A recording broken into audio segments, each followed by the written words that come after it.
The outer planes are not shaped by stone and tide, but by conviction. When mortals believe strongly enough, faith itself becomes ground to walk upon. And the powers who rule those realms are more than kings or queens. They are ideals made flesh. To enter a divine realm is to step inside a prayer, to breathe a doctrine. Yet even the gods are bound by the wheel. Their dominions flourish, fade, and sometimes fall. For belief is both crown and chain. The abyss yawns infinite, each layer a chaos birthed from madness. Here Demogorgon coils in his twin-headed rage, while Lolth weaves her webs in a city of endless caverns. Duiblex wallows in oceans of slime, and Graz'zt rules palaces of obsidian desire. Each demon lord is a world unto themselves, their realms as unstable as their tempers. No two journeys into the abyss are alike.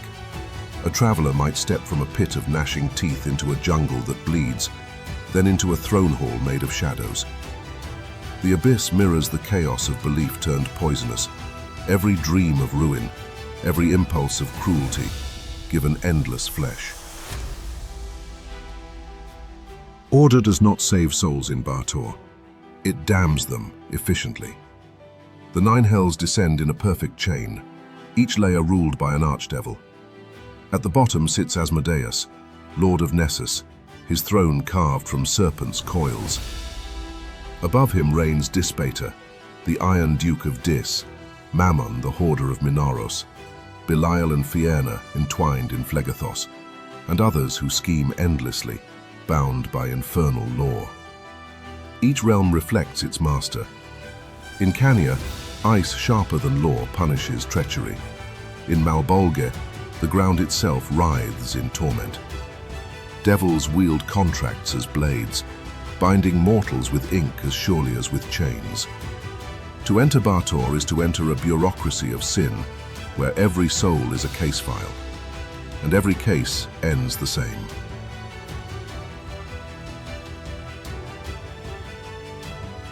The upper planes shine as heavens to the faithful, yet each glimmers with a different light. Mount Celestia rises in 7 gleaming steps, each a higher perfection of lore and goodness. Here Bahamut, the platinum dragon, soars. Moradin hammers eternal halls of stone, and Tyr weighs every act upon golden scales. In contrast, Arborea is passion unbound. Eternal revels, sacred groves, and battles fought for honor rather than conquest. Corellon Lorethian leads the elven gods here, while warriors and poets alike find their joy renewed. Beyond it lies Isgard, a plain of endless valor, where the fallen rise again to fight and feast. Its powers, from storm gods to war queens, embody courage without fear of ending. Between heaven's peaks lie gentler realms.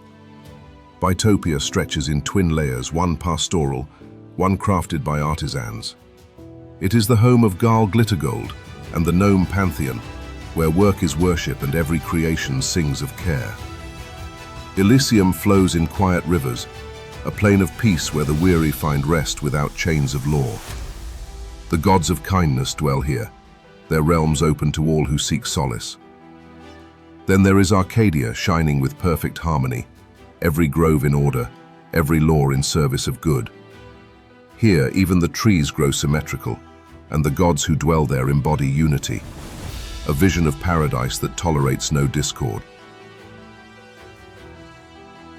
At the heart of order ticks Mechanus, a plane of infinite cogs turning in perfect synchrony. At its center resides Primus, the one and prime, whose thoughts ripple outward as law itself. He does not rule like a king, but like mathematics, inevitable, constant, unarguable.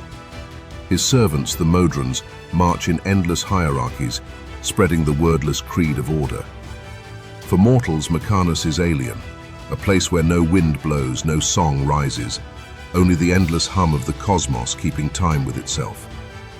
To behold Primus is to glimpse inevitability, a god who is not worshipped, but obeyed.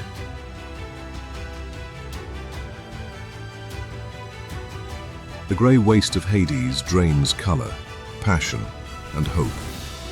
Here, the Yugoloths make their home, mercenaries who sell their blades to both sides of the eternal blood war.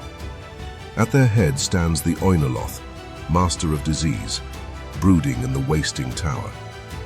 Shadowed Ultraloths weave contracts that enslave armies, while lesser Yugoloths guard the waste like vultures circling carrion. The waste is the graveyard of belief.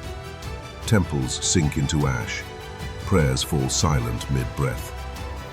For the powers who linger here, dominion is not measured in devotion but in despair. It is the only coin the waste remembers. Carceri is the prison of the multiverse, a chain of spheres locked within one another, each more hopeless than the last. The Demogorgons, twisted wardens of this hell, rule through cruelty.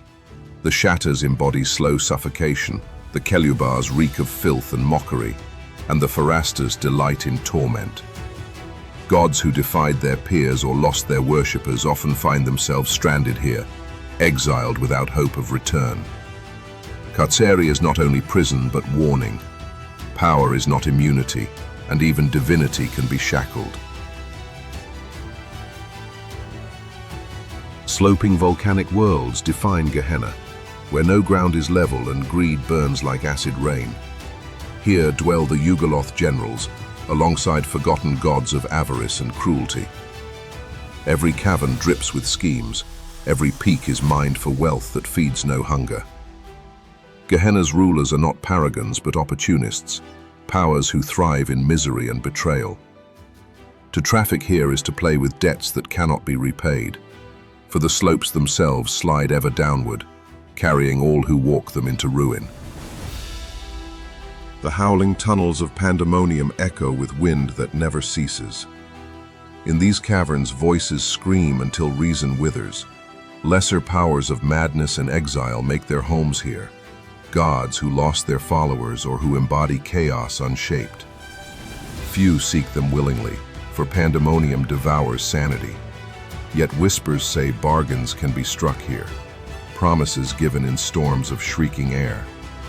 But every word is lost the moment it is spoken, swallowed by the endless gale. Even in balance, some powers find refuge. The dragon god Chronepsis dwells in his mausoleum, where the dead of dragonkind pass in judgment. The serpent queen Shekinesta weaves destinies in her court of light, a riddle even to other gods. Il-Sensine, the illithid deity, broods in his caverns of thought, a brain the size of a city pulsing with alien schemes. And the giant father Anam hides in a realm so secret, even his children can only dream of its gates. These are not realms of glory, but of watchfulness. For in the Outlands, all divinity bends before the Spire, its silence louder than any prayer.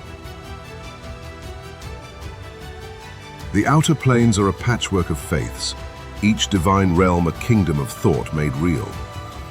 From the golden peaks of Mount Celestia to the pits of the abyss, the powers rule only so long as mortals give them voice. To see their realms is to see worship written into the land itself. In the next episode, we leave gods and dominions behind and turn to the monsters, myths, and eternal conflicts that rage across the wheel, from the swarming cranium rats of Sigil to the endless blood war that shapes the fate of all planes.